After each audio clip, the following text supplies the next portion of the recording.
तो अभी हम जानेंगे इस वीडियो में कि 10 धूर जमीन में कितना डिसमिल होता है। 10 धूर अगर कोई जमीन है तो वो कितना डिसमिल होगा, क्योंकि अभी राजस्व महाअभियान हो रहा है तो इसमें लोगों को क्या हो रहा है, बहुत ज्यादा प्रॉब्लम हो रहा है। तो देखिए, लग्गी होता है, अलग अलग अलग अलग क्या होता है, राज्य में अलग अलग क्या होता है, अपना मापी होता है जमीन का। तो देखिए इसमें क्या है, अगर हम बात करें लग्गी, अगर हमारा लग्गी में होता है क्या, 6.5 हाथ, यानी कि आपको 6.5 हाथ का लगी रहेगा। तो उसको अगर हम फुट में बदलेंगे तो हमारा हो जाएगा 9.75 फुट।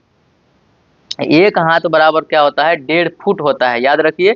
तो एक धूर बराबर हो जाएगा हमको, एक धूर में कितना होगा, देखिए लगी होता है हमको इतना, एक लगी कितना फुट, 9.75। तो अब हम जब इसको स्क्वायर कर देंगे, यानी कि एक लगी मतलब क्या, एक लगी इधर और एक लगी इधर, तो एक धूर बराबर हो जाएगा 9.75 का हम स्क्वायर करेंगे तो हमको हो जाएगा 95.0625 वर्ग फुट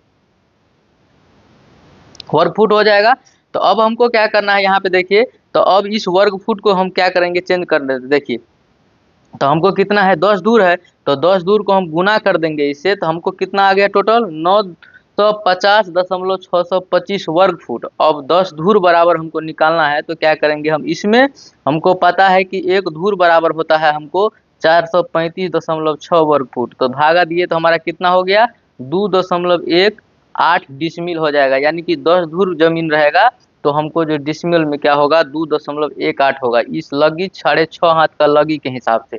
लेकिन जब हमारा लगी 5.5 हाथ का रहेगा, जब लगी हमारा 5.5 का हाथ का रहता है, तो टोटल ई हो जाता है 8.25 वर्ग फुट। ये वर्ग नहीं, 8.25 फुट हो जाता है। यानी कि लगी मतलब एक बार इसे नापी लगी से किए, तो उसका लेंथ अगर फुट में करेंगे तो 8.25 होगा, क्योंकि एक हाथ का लंबाई होता है 1.5 फीट।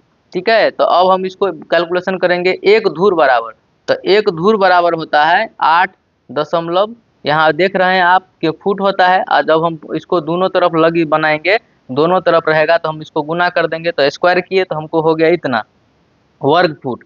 अब 10 धूर जमीन है, तो 10 धूर जमीन है तो 10 धूर जमीन एक एक धूर बराबर इतना, तो 10 धूर बराबर हम गुना कर दिए तो हमको हो गया कितना, 680.625 वर्ग फुट। लेकिन हमको पता है कि एक धूर का मापी जो होता है वो हमको पता है कि 435.6 वर्ग फुट होता है।